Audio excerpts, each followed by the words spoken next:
পাক রব্বুল আলামিন তার রাসূলকে জানায় দেয়, হাবিব আমার,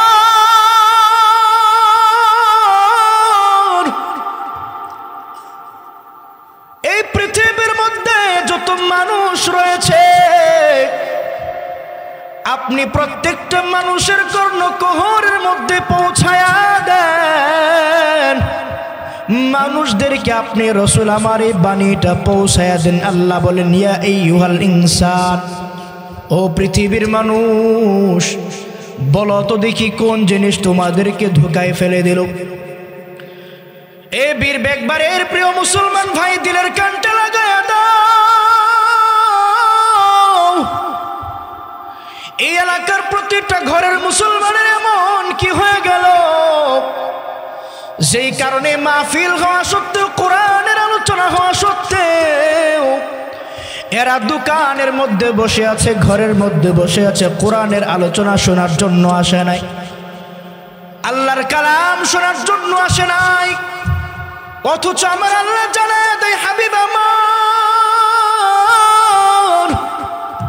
আপনি আমার উম্মতদেরকে জানায়া দেন, এই পৃথিবীতে আমি আল্লাহ যত মাখলুক সৃষ্টি করেছি, যত নাজ নিয়ামত সৃষ্টি করেছি, যত নাজ নিয়ামত আমি আল্লাহ বানাইলাম। আমি আল্লাহ আসমান বানাইলাম, জমিন বানাইলাম, সূর্য বানাইলাম।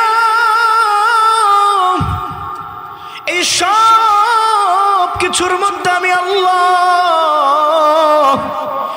একটাই শুধুমাত্র স্বার্থ, একটাই শুধুমাত্র স্বার্থ আছে। সেই স্বার্থটা হলো এই সব নাজ নিয়ামতগুলো আমার বান্দারা ভোগ করবে, আমার বান্দারা খাবে, আর আমার এই বান্দারা সুস্থ থাকি আমি রবের ইবাদতে মগ্ন হয়ে যাবে। সুবহানাল্লাহ। আমার আল্লাহ জানায় দেয় যে আসমান বানাইলাম, সূর্য বানাইলাম। এ মুসলমান ভাই, বলো তো দেখি, পৃথিবীর কোন মানুষ কি আল্লাহর এসে সূর্যের মতো সূর্য বানাতে পারবে নাকি? পারবে? যেভাবে আওয়াজ দিছেন মনে হয় পারবে। জোরে বলেন, পারবে? না, না, পারবে না। এই আল্লাহর সূর্যের মতো চাইনিজরা যতই চেষ্টা করুক না কেন, এরা যতই কষ্ট করুক, যতই আপনার আধুনিক প্রযুক্তি ব্যবহার করুক, আমার আল্লাহ জানায়া দেয়, ও পৃথিবীর মানুষের, আমি আল্লাহ যে সূর্য বানাইলাম, এই সূর্যের আলোটা যদি এক মুহূর্তের জন্য বন্ধ করে দেই, এই সূর্যের আলোকে যদি আমি আল্লাহ নিষেধ করে দেই, সূর্যকে যদি জানায়া দেয়, সূর্য আগামীকাল সকালবেলা তুমি উঠবে না, আল্লাহ জানায় দেয় পৃথিবীর মধ্যে একটা মানুষ বেঁচে থাকবে না, এই পৃথিবীর মধ্যে একটা ফসলও হবে না, এই জমিনের মধ্যে একটা গাছও হবে না। কারণ আল্লাহ পাক রব্বুল আলামিন বলেন, এই সূর্যের মধ্যে আমি আল্লাহ এই এমন একটা ভিটামিন দান করেছি, যেই ভিটামিন কোনো ওষুধের দ্বারা পূরণ হয় না। ঠিক কিনা বলে?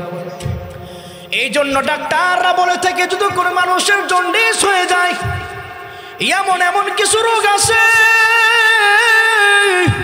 যে রোগ হওয়ার ফলে ডাক্তাররা যতই ওষুধ দেখ না কেন, যতই মেডিসিন দেখ না কেন, ডাক্তাররা এটাও বলে দেয়, যখন সকাল হয়ে যাবে, যখন সূর্যটা উঠে যাবে, যখন সূর্যটা অস্ত হয়ে যাবে, এই দুই সময়ে আপনার বাচ্চাটাকে সূর্যের আলোর মধ্যে নিয়ে যাবেন। বলে কি বলে না? বলে। ও মুসলমান ভাই, দিলের কানটা লাগায়া দাও। না, না, না, আল্লাহর সূর্যের মতো পৃথিবীর কোনো মানুষ সূর্য বানাতে পারবে না। এই জন্য আল্লাহ বলেন, এই যে তোমাদেরকে সূর্য দান করলাম, এত নিয়ামত দান করলাম, যদি সূর্য বানাতে না পারো, এই সূর্যের মতো সূর্য যদি তোমরা সৃষ্টি করতে না পারো রে মুসলমান, তাহলে আমি আল্লাহর নিয়ামতকে তোমরা কেন অস্বীকার করো? তোমাদেরকে এমন কি ধোঁকা দিল, এমন কে ধোঁকা দিল, যেই ধোঁকার কারণে তুমি আমি রবকে ভুলে গেলা, আমার রসুলকে ভুলে গেলা, আমার ধর্ম ইসলামকে ভুলে গেলা। এই জন্য আল্লাহ তাআলা কোরআনের মধ্যে বলেন, ইয়া আইয়ুহাল ইনসানু মা গাররাকা বিরাব্বিকাল কারীম।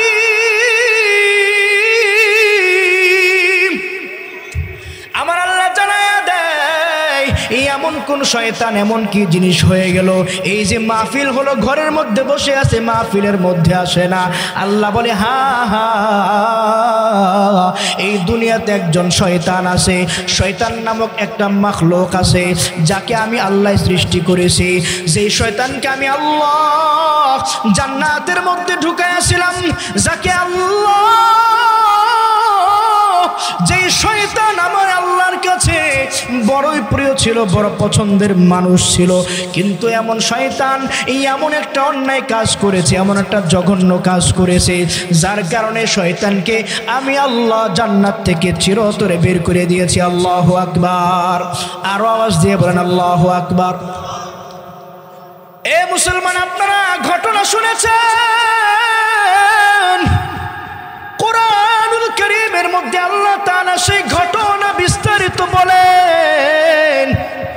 আল্লাহ তাআলা যখন মানুষ বানাইলেন, মানুষ বানানোর পরে আল্লাহর কাছে মানুষ বড় দামি হয়ে গেল, মানুষকে আল্লাহ অনেক সম্মান দান করবেন। এই জন্য আল্লাহ ফেরেশতাদেরকে বলে দিলেন, ও আমার ফেরেশতারা, এই পৃথিবীতে যত ফেরেশতা আছো, যেখানে থাকো না কেন ফেরেশতা, আমি যে মানুষ বানাইলাম, আদমকে বানাইলাম, আদমকে সিজদা করতে শুরু করে দাও। ওয়াইয ক্বালা রাব্বুকা লিল মালাইকাতি ইন্নী জাইলুন ফিল আরদি খলিফা। আল্লাহ তাআলা পৃথিবীতে মানুষ বানায়া দিলেন। আমার মুসলমান ভাইয়েরা, আল্লাহ যখন ডাক দিয়ে বললেন আদমকে সিজদা করতে শুরু করে দাও, এই পৃথিবীতে যত ফেরেশতা আছে সব ফেরেশতারা আদমকে সিজদা করতে শুরু করলো। আদমকে ফেরেশতাদের সিজদা করা শেষ, এবার রব্বুল আলামিন শয়তানকে ডাক দিয়ে বলে, শয়তান, আমি আল্লাহ তোমাকে জান্নাত দান করেছি, এত বছর ইবাদত করেছো, 1000 বছর আমি আল্লাহর ইবাদত করেছো, এত সিজদা করেছো, এত নামাজ পড়েছো, সব কিছু করলা বুঝলাম, কিন্তু আজকে বললাম তুমি এই আদমকে সিজদা করে দাও। শয়তান আল্লাহকে ডাক দিয়ে বলে, আল্লাহ,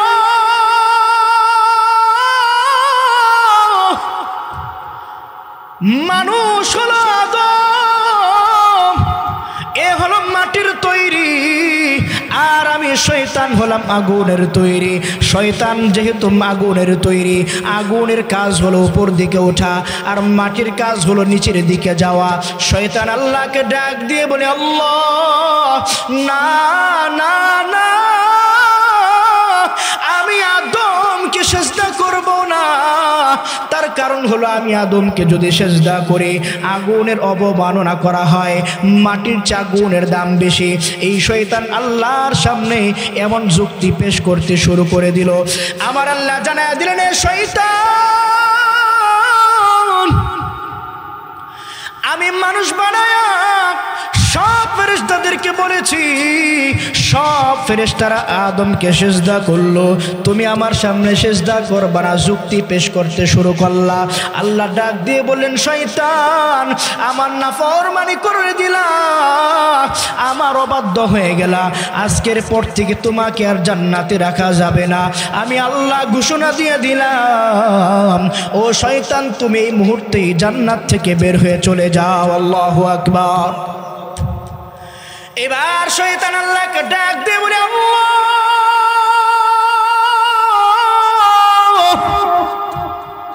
আমাকে জান্নাত থেকে বের করে দিবেন, আমার কোনো আফসোস নাই, কিন্তু আপনার কাছে কিছু আবদার করতে চাই। আল্লাহ, আপনি আমার শেষ দোয়াটুকু আশা করে আপনি কবুল করবেন। আমি আপনাকে যে আরজি করব, যে পেশ করব, আপনি আমার সেই কথাটা রাখবেন। আমার আল্লাহ জানায় দেয়, শয়তান, তুমি যা বলো, আজকের দিনে তুমি যত দোয়া করবা, আজকের দিনে তুমি আমার কাছে যা চাও না কেন, আমি আল্লাহ তোমার সবগুলো দোয়া কবুল করে নিব। সুবহানাল্লাহ। বলেন বলেন তো, দোয়া যিনি কবুল করেন তার নাম কি? আমরা দোয়া করব কার কাছ? নাকি কোনো মাজারের কাছ? ল্যাংড়া পীরের কাছে যে এক ভাই বলছে, এমন মানুষ আছে যারা আল্লাহকে বাদ দিয়ে মাজারে গিয়ে দোয়া চায়, আছে না নাই? ল্যাংড়া পীরের কাছে গিয়ে পূজা করে, তারপরে বাবার কাছে বলে, আমার এই দরকার সেই দরকার, বিপদে আছি বাবা, আপনি একমাত্র সম্বল, যদি আপনি কিছু না করেন, আরে আমার জীবনটা ধ্বংস হয়ে গেল, সব ব্যবসা নষ্ট হয়ে গেল। বাবাও বলে হ্যাঁ দোয়া করব, কিছু নিয়ে আসো। কি নিয়ে আসবো? ঘরে যা আছে নিয়ে আসো। 10টা মোরগ আছে, নিয়ে আসো। একটা গরু আছে, বিক্রি করে নিয়ে আসো। এবার ল্যাংটা বাবা সব কিছু খাইয়া বলে যাও, তোমার জন্য দোয়া করে দিলাম।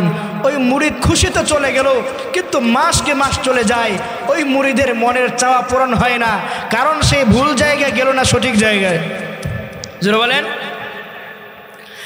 আমার আল্লাহ জানায় দে শয়তান, আজকের দিনে তুমি আমার কাছে যা চাও না কেন, যেই দোয়াটুকু করবা আমি আল্লাহ তোমার দোয়া কবুল করে নিব।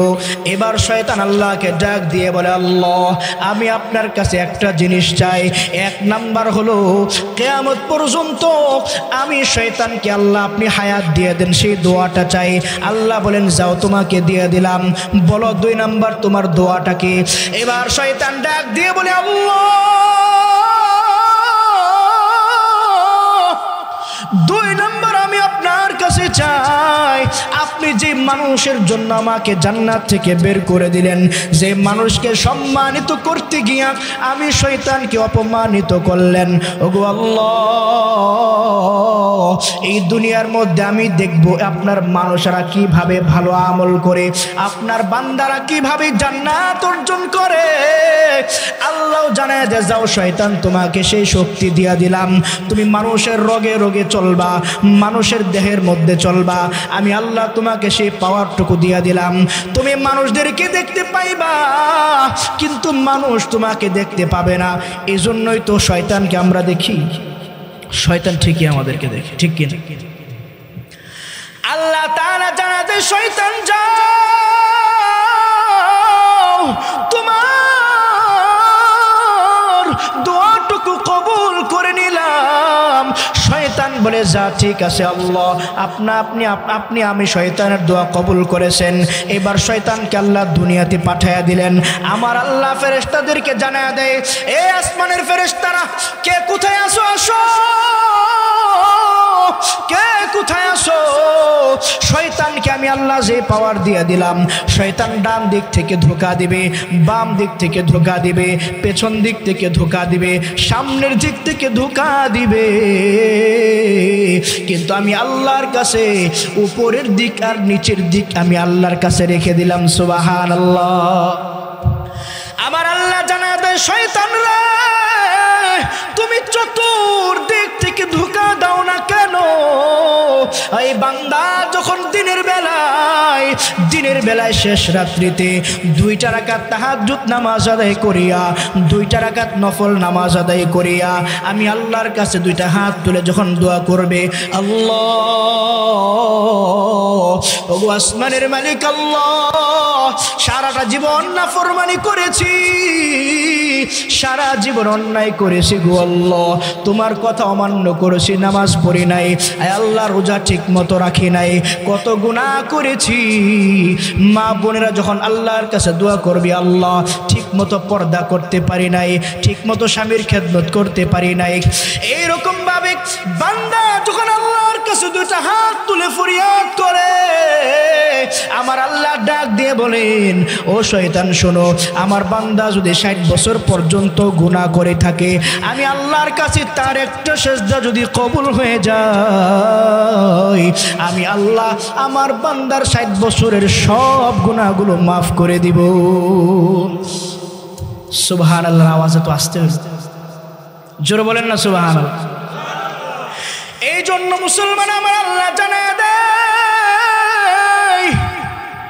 এই পৃথিবীতে শয়তান তোমাদেরকে ধোঁকা দিবে, এই ধোঁকার মধ্য দিয়ে তোমাকে ইবাদত করা লাগবে। বিতাড়িত শয়তান তাকে যার কাছে পানা চাইবেন তার নাম কি? জিৎকার দিয়ে বলেন তার নাম কি? আল্লাহর কাছে সব সময় শয়তান থেকে পানা চাইবেন, আল্লাহ ওই বিতাড়িত শয়তান থেকে পানা চাই। এই জন্য মুসলমান ভাইরা বলেন, নামাজের দরকার আছে না নাই? যদি নামাজ না পড়েন আমার আল্লাহর কাছে হিসাব দেওয়া লাগবে কি লাগবে না? আমার রাসূল সাল্লাল্লাহু আলাইহি ওয়াসাল্লাম হাদিসের মধ্যে জানায় দেয়, মানুষ যখন ইন্তিকাল করে, মানুষ মারা যাওয়ার পরে যখন কবরের মধ্যে চলে যায়, মানুষের হিসাব নিকাশ শুরু হয়ে যায়। ওই ব্যক্তিটার প্রথম যে হিসাবটা শুরু হয় সেটা হলো নামাজ। এই জন্য আল্লাহ বলেন, এই পৃথিবীর কোনো মানুষ সফল হতে পারবে না যদি শয়তানের ধোঁকা থেকে বিরত থাকতে না পারে। শয়তানের ধোঁকাকে উপেক্ষা করিয়া যদি নামাজের মধ্যে মগ্ন হয়ে যায়, আল্লাহর ইবাদতের মধ্যে যদি মগ্ন হয়ে যায়, আমার আল্লাহ জানায় দেয়, ক্বাদ আফলাহাল মুমিনুন আল্লাযীনা হুম ফী সালাতিহিম খাশিউন। নামাজের মধ্যে যারা একাগ্রতা চলে আসে, যারা মনোযোগ দিয়ে আমার আল্লাহর জন্যই শুধুমাত্র নামাজ আদায় করে, আমার আল্লাহ বলেন এই সব বান্দাদেরকে সফল কাম বানায়া জান্নাতের মালিক বানায়া দিব। সুবহানাল্লাহ। এই জন্য মুসলমান, আপনি যত চাওয়া হয়, আপনার যা চাওয়া হোক না কেন, আপনার অন্তরের মধ্যে যত চাওয়া হয়, আপনার যত নেক তামান্না আসে, আমার আল্লাহর কাছে দুইটা সেজদা দিয়া, দুইটা রাকাত নফল নামাজ পড়া আমার আল্লাহর কাছে যখন দুইটা হাত তুলে দোয়া করবেন, আল্লাহ দেখবেন আপনার সে চাওয়া পূরণ করবেন যিনি, তিনি কে? আমার আল্লাহ। এ মুসলমান, ইতিহাসের দিকে যদি তাকাই, আপনারা শুনেছেন এই বাংলার জমিনে,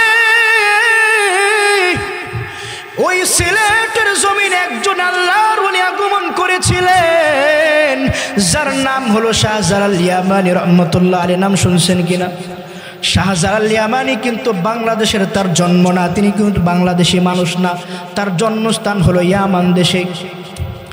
শাহজালাল ইয়ামানী রহমতুল্লাহ আলাইহির কাছে যখন সংবাদ পৌঁছায় গেল, এই পৃথিবীর মধ্যে একটা রাষ্ট্র আছে যার নাম বাংলাদেশ,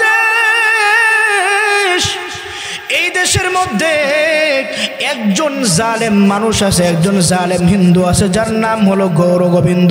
শাহজালাল ইয়ামানী রহমতুল্লাহ আলাইহি যখন তিনি চিন্তা করলেন বাংলার মুসলমানরা নিরাপদ না, এই দেশের মুসলমানদের উপর নির্যাতন চালানো হয়, শাহজালাল ইয়ামানী রহমতুল্লাহ আলাইহি তার এলাকার বিশাল একটা দল নিয়ে, আল্লাহর ওলিদেরকে নিয়ে তিনি যাত্রা শুরু করে দিলেন বাংলাদেশ। এবার বাংলার জমিনে এসে আমার মুসলমান ভাইয়েরা, বিরাট বড় ঘটনা, সেদিকে যাওয়ার সময় হবে না, শুধুমাত্র এতটুকু বলি, নামাজের মাধ্যমে একজন ব্যক্তি কতটুকু পর্যন্ত যাইতে পারে। শাহজালাল ইয়ামানী রহমাতুল্লাহ আলাইহি যখন বাংলার জমিনে চলে আসলেন, ওই সিলেটের জালেম বাদশাহ গৌর গোবিন্দর বিরুদ্ধে যখন তিনি যুদ্ধের মধ্যে লিপ্ত হয়ে যাবেন, এই পাশে শাহজালাল ইয়ামানীর দল, ওই পাশে গৌর গোবিন্দের দল। এবার গৌর গোবিন্দ ডাক দিয়ে বলে, ও শাহজালাল ইয়ামানী, তুমি যে আমার বিরুদ্ধে যুদ্ধ করার জন্য আসছো, আমার সামরিক শক্তি সম্পর্কে কি তোমার ধারণা আছে না? শাহজালাল ইয়ামানী রহমতুল্লাহ আলাইহি ডাক দিয়ে বলেন, না, আমার তোমার সামরিক সম্পর্ক, তোমার সামরিক জিনিস নিয়ে আমার ধারণা থাকার দরকার নাই, কারণ আমার কাছে এমন একটা অস্ত্র আছে যে অস্ত্রের সামনে তুমি কোনোদিন টিকতে পারবে না, ঠিক কিনা? এবার শাহজালাল ইয়ামানী রহমতুল্লাহ আলাইহিকে ডাক দিয়ে বলে, ও শাহজালাল, আমার কাছে 8 মণ ওজনের একটা ধনুক আছে, এই ধনুকটা ওজনটা গ্রহণ করার মতো তোমার দলের মধ্যে কি কোনো সৈন্য আছে নাকি? শাহজালাল ইয়ামানী রহমতুল্লাহ আলাইহি ডাক দিয়ে বলেন, ও আমার প্রিয় সাথীরা, তোমাদের মধ্যে এমন কি কোনো ব্যক্তি আছে যে 8 মণ ওজনের ধনুকটা, সেই ওজনটা গ্রহণ করতে পারবে? শাহজালাল ইয়ামানী রহমতুল্লাহ আলাইহির সংবাদ শোনার পর তার সাথীর মধ্যে যারা ছিল সবাই চিৎকার করতে লাগলো, হুজুর, 8 মণ ওজনের ধনুকটা ওজনটা গ্রহণ করার মতো কোনো শক্তি তো আমাদের মধ্যে নাই। এবার শাহজালাল ইয়ামানী রহমতুল্লাহ আলাইহি ডাক দিয়ে বলে, আমি তোমাদেরকে একটা প্রশ্ন করতে চাই, একটা শর্ত তোমাদেরকে দিতে চাই। এই শর্তটা যদি তোমাদের কারো মধ্যে পাওয়া যায়, আশা করা যায় ওই ব্যক্তির মাধ্যমে আমার আল্লাহ সেই 8 মণ ওজনের ধনুকটা আঙ্গাইতে পারবে। সুবহানাল্লাহ। এবার শাহজালাল ইয়ামানি রাহমাতুল্লাহি আলাইহি ডাক দিয়ে বলে, তোমাদের মধ্যে এমন কি কেউ আছে যার জীবনে আসরের নামাজ কাজা হয় নাই? আল্লাহু আকবার।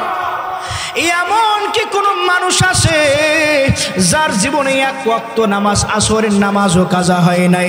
শাহজালাল ইয়ামানি রাহমাতুল্লাহি আলাইহির কথা শুনিয়া তার লোকেরা চিন্তা করতে লাগলো, আসরের নামাজ জীবনে একবারও কাজা হয় নাই, এমন ব্যক্তি পাওয়া তো কঠিন বিষয়, ঠিক কিনা?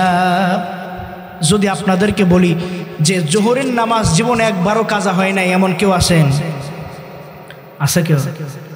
কঠিন না সহজ? জোরে বলেন। শাহজালাল ইয়ামানি রাহমাতুল্লাহি আলাইহির কথা শুনিয়া সবাই অবাক হয়ে গেল। এমন কি ব্যক্তি কিভাবে পাওয়া যাবে যার জীবনে এক ওয়াক্ত নামাজ, আসরের নামাজ কাজা হয় নাই?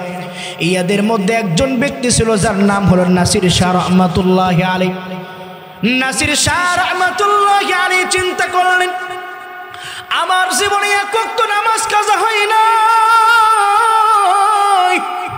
এই কথাটা তো শুধু আমার আল্লাহ জানে, আর আমি নাসির জানি, পৃথিবীর আর কোনো মানুষ জানে না। আল্লাহু আকবার বলেন না। এমন একজন ব্যক্তি আল্লাহর ওলি আছে যার জীবনে এক ওয়াক্ত নামাজও, আসরের নামাজ একদিনও কাজা হয় নাই।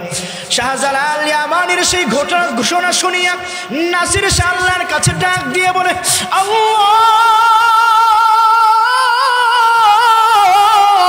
আমার এই আসরের নামাজ যে কাজা হয় নাই, এই সংবাদটা তো পৃথিবীর কেউ জানতো না গো আল্লাহ। আমি আমার এই বিষয়টা গোপন রাখতে চেয়েছিলাম, কারণ এই আসরের নামাজ, এই আমল দিয়ে আমি আপনার সামনে পেশ করব আল্লাহ।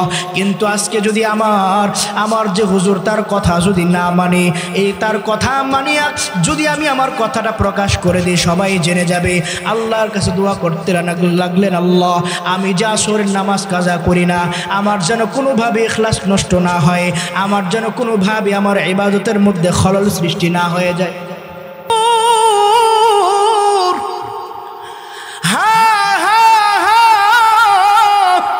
আমি সেই নাসির শাহ যার জীবনে একদিন আসরের নামাজ কাজা হয় নাই। শাহজালাল ইয়ামানি রাহমাতুল্লাহি আলাইহি ডাক দিয়ে বলে, হ্যাঁ তোমাকেই তো আমি খুঁজছি, যাও তুমি চলে যাও, সেই 8 মণ ওজনের ধনুকটা তুমি নিজে গ্রহণ করবা। ওই ধনুকটা গ্রহণ করার সময় আমার আল্লাহর নাম নিবা, আল্লাহু আকবার বলবা। আমি বলে দিলাম আমি আল্লাহর কাছে দোয়াও করব, ওই ধনুকটা তোমার আজ ওজন করতে দেরি হবে, আল্লাহ তাআলার কুদরত সেই ধনুকটা 2 টুকরা হতে দেরি হবে না। আল্লাহু আকবার। এবার শাহজালাল ইয়ামানি রাহমাতুল্লাহি আলাইহির কথায় নাসির শাহ চলে গেলেন। গৌর গোবিন্দকে ডাক দিয়ে বলে, বাদশাহ আমার দলের মধ্যে একজন মানুষ আছে যে 8 মণ ওজনের ধনুকটা নিজে গ্রহণ করতে পারবে। শাহজালাল ইয়ামানের সেই কথা গ্রহণ করিয়া নাসির শাহ রাহমাতুল্লাহি আলাইহি যখন ধনুকটা তিনি আল্লাহু আকবারের ধ্বনি দিয়া, আল্লাহু আকবারের তাকবীর দিয়া ওই ধনুকটা যখন তিনি গ্রহণ করলেন, আমার আল্লাহর কুদরতি ভাবে আল্লাহ ফেরেশতার মাধ্যমে 8 মণ ওজনের ধনুকটাকে 2 টুকরা করে দিয়েছেন। সুবহানাল্লাহ। এ মুসলমানদের কানটা লাগায়া দাও, এই যে নাসির শাহ, এই নাসির শাহ রাহমাতুল্লাহি আলাইহিকে এত পাওয়ার আল্লাহ দান করেছে, তার 1 নাম্বার কারণ হলো নামাজ। নামাজ নামাজ ঠিক কিনা? এ মুসলমান, নামাজ এমন একটা ইবাদত যে নামাজের মাধ্যমে আপনি আল্লাহ তাআলার একদম সর্বোচ্চ কাছে চলে যেতে পারবেন। সুবহানাল্লাহ। আমার রসুলের যখন ইন্তিকাল হয়ে যায়, আমার রসুল যখন দুনিয়া থেকে বিদায় নিয়ে চলে যাবেন, আমার রসুল অসুস্থ, কথা বলতে পারে না। আম্মা জান আয়েশা রাদিয়াল্লাহু তাআলা আনহার কোলের মধ্যে মাথা আমার নবীজি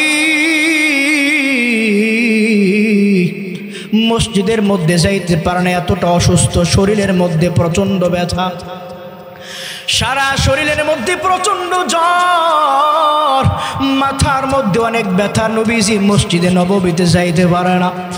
আমার রাসূল সাল্লাল্লাহু আলাইহি ওয়াসাল্লাম যখন মসজিদের দিকে যাইতে পারে না, ইশারের নামাজের সময় হয়ে গেছে, আমার রাসূল আম্মা জান আয়েশা রাদিয়াল্লাহু আনহাকে ডাক দিয়ে বলে, আয়েশা আমি তো মসজিদে নববীর দিকে যাইতে পারি না রে আয়েশা, তুমি তোমার বাবা আবু বকরকে জানায়া দাও, তোমার বাবা আবু বকর যেন ইশারের নামাজের ইমামতি শুরু করে দেয়। আল্লাহু আকবার বলেন, আরো আওয়াজ দিয়ে বলেন আল্লাহু আকবার।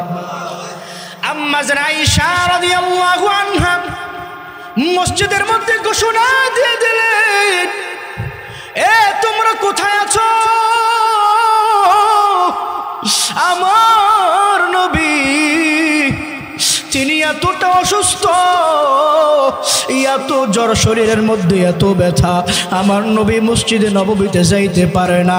ও আমার বাবা আবু বকর, আসর ইশারের নামাজের সময় হয়ে গেছে, আমার রাসূল ঘোষণা দিয়েছে আপনি যেন আপনি যেন ইশারের নামাজের ইমামতি শুরু করে দেন। আল্লাহু আকবার বলেন।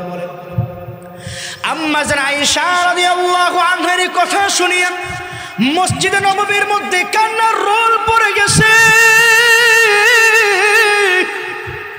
হায় হায়, যে রসুলের জন্য সারা জীবন কষ্ট করেছি, যে রসুল নিজের জীবনকে এত কষ্টের মধ্যে কাটালেন, আমার যে রসুল তায়েফের ময়দানে রক্তাক্ত হলেন, আমার যে রসুল উহুদ যুদ্ধের মধ্যে দান শহীদ হয়ে গেল, আল্লাহর রসুল সাল্লাল্লাহু আলাইহি ওয়াসাল্লামের বুঝি বিদায়ের সময় হয়ে গেছে, আমার রসুল মসজিদে নববীতে আসবে না, আমার রসুলের বুঝি মরণের সময় হয়ে গেছে। হযরত বিলাল চিৎকার করে কান্না করতে শুরু করে দিয়েছে,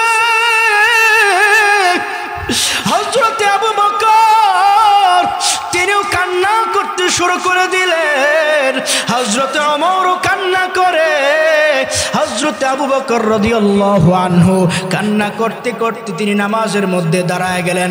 ইশারের নামাজ শুরু হয়ে গেছে।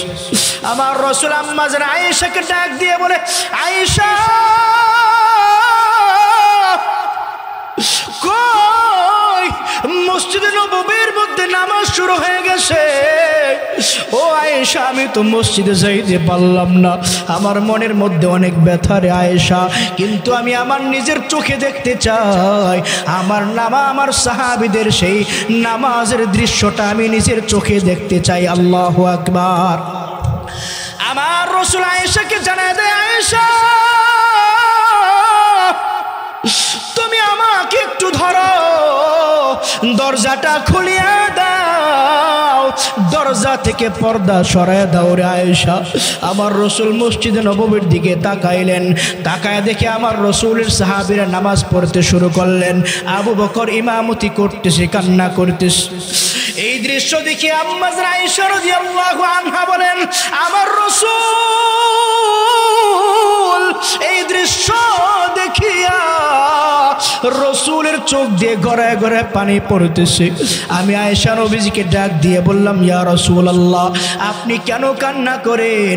আপনার শরীরে বুঝি অনেক ব্যথা, আপনার শরীরে অনেক জ্বর, সেই জন্য কান্না করেন। আমার রাসূল ডাক দিয়ে বলেন, না রে আয়েশা, আমার শরীরের মধ্যে জ্বরের কারণে কান্না করি না। আয়েশা ডাক দিয়ে বলে, ইয়া রাসূলুল্লাহ, তাহলে বুঝি আপনি হাসান হুসাইনের জন্য কান্না করেন? রাসূল বলেন, না, আমি হাসান হুসাইনের জন্য কান্না করি না। আমার রাসূলকে ডাক দিয়ে বলে, ও রাসূল পয়গম্বর, আপনি বুঝি আপনার প্রিয় মেয়ে ফাতেমার জন্য কান্না করেন? আমার রাসূল বলেন, না না না, আমি কারোর জন্য কান্না করি না রে আয়েশা। আয়েশা ডাক দিয়ে বলে, ইয়া রাসূলুল্লাহ, আপনার কান্নার কারণটা কি? ইয়া রাসূলুল্লাহ, আপনি আমাকে জানায় দেন আপনার সেই কান্নার কারণটা কি। আমার রসুল ডাক দিয়ে বলে, আয়েশা, আজকে যে আমার কান্না দেখছো, আমার চোখের মধ্যে যে পানি, এটা কোনো কষ্টের কান্না না, এটা কোনো দুঃখের কান্না না রে আয়েশা, এটা আমার হলো খুশি আর সুখের কান্না। সুবহানাল্লাহ। আমার রসুল ডাক দিয়ে বলে, আয়েশা, যে নামাজের জন্য আমি পয়গম্বর সারাটা জীবন কষ্ট করেছি, যে নামাজের জন্য, যে নামাজকে প্রতিষ্ঠিত করার জন্য আমি পয়গম্বর তায়েফের ময়দানে কষ্টের শিকার হয়েছি, উহুদের ময়দানে আমি রক্তাক্ত হয়েছি আয়েশা, আমার চাচা আবু লাহাবের কত কটূক্তি শিকার হয়েছি, মক্কার কাফের বেঈমানেরা আমি রাসূলকে সেই মক্কা থেকে দূরে সরায় দিছে, আমার মাতৃভূমি থেকে আমাকে দূরে সরায় দিছে। ও আয়েশা, যে রসুল, আমি রসুল যে ইবাদতের জন্য এত কষ্ট করলাম, সেই ইবাদতটা যখন প্রতিষ্ঠিত হয়ে গেল আমার চোখের সামনে, আমি রসুল খুশিতে আমার চোখ দিয়ে কান্না চলে এসেছে। আল্লাহু আকবার। এ মুসলমানদের কানটা লাগায় দাও, বেশি সময় নিব না, মেহমান চলে আসছে। বুঝাতে চাই শয়তান আপনাদেরকে ধোঁকা দেবে, বাম পাশ থেকে, ডান পাশ থেকে, পেছন দিক থেকে, সামনের দিক থেকে, এইসব ধোঁকার মধ্য দিয়ে আপনাকে নামাজ পড়া লাগবে, আপনাকে ইবাদত করা লাগবে, আপনাকে আল্লাহর খুব নিকটবর্তী হওয়া লাগবে। নামাজ এমনভাবে পড়া লাগবে সেই নামাজ পড়ার কারণে আপনি আল্লাহ পাক রব্বুল আলামিনের কাছে প্রিয় বান্দা হয়ে যান, ঠিক কিনা? ছোট্ট একটা কথা বলে শেষ করে দিই। আল্লাহর নবী একজন সাহাবী হযরতে তালহা রাদিয়াল্লাহু তাআলা আনহু, তিনি এমনভাবে নামাজ পড়তেন যে নামাজের মধ্যে যখন দাঁড়ায় যেতেন, ছোট্ট একটা ঘটনা, তালহা রাদিয়াল্লাহু আনহু নামাজের মধ্যে দাঁড়ায় গেছে, হযরতে তালহা রাদিয়াল্লাহু আনহুর ছোট্ট একটা সন্তান ছিল, সেই সন্তানটাকে সাপে পেঁচিয়ে ফেললো। তালহা রাদিয়াল্লাহু আনহু তিনি তাকান না, নামাজের মধ্যে তার এত মনোযোগ, এত ভালোবাসা। তালহা রাদিয়াল্লাহু আনহুকে পাশ থেকে বলা হলো, তালহা, তোমার সন্তানটাকে সাপে ধ্বংসন করে ফেলবে, তোমার সন্তানটাকে সাপে কামড় দিয়ে মেরে ফেলবে। তালহা রাদিয়াল্লাহু আনহু তিনি নামাজ ছাড়েন না, কারো কথা শোনেন না, তিনি নামাজ পড়ছেন তো পড়ছেন। নামাজ শেষ করে তালহা রাদিয়াল্লাহু আনহু তার সন্তান থেকে সাপটা সরালেন। এবার সমাজের মানুষেরা জিজ্ঞেস করলো, তালহা, তুমি তো নামাজ চাইলে নামাজটাকে ছাড়িয়া, আল্লাহর নামাজটাকে ছাড়িয়া তুমি সন্তানটাকে বাঁচাতে পারতে, কিন্তু তুমি সন্তানটাকে কোনো দাম দিলা না, যদি সন্তানটাকে মেরে ফেলতো কি হতো? তালহা রাদিয়াল্লাহু আনহু ডাক দিয়ে বলে, এ আমার ভাই, না না না, সন্তান আমার কাছে প্রিয় না, আমার কাছে সম্পদও প্রিয় না, আমার কাছে কোনো স্ত্রীও প্রিয় না, আমার কাছে দুনিয়ার কোনো জিনিস প্রিয় না, বরং আমার কাছে প্রিয় হলো আল্লাহর ইবাদত। আমি যখন নামাজের মধ্যে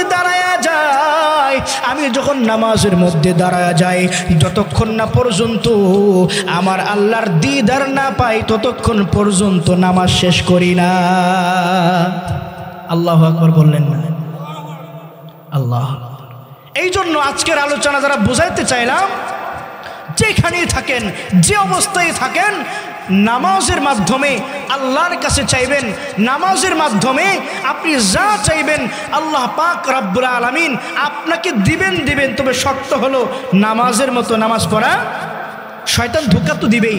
আল্লাহ পাক রব্বুল আলামিন আমাদের সকলকে যে কথাগুলো বলেছি তার উপর পরিপূর্ণ আমল করে রব্বুল আলামিনের কাছে প্রিয় হওয়ার তৌফিক দান করুন, আমিন। ওয়া আখিরু দাওয়ানা আনিল হামদুলিল্লাহি রাব্বিল আলামিন। আসসালামু আলাইকুম ওয়া রাহমাতুল্লাহি ওয়া বারাকাতুহু।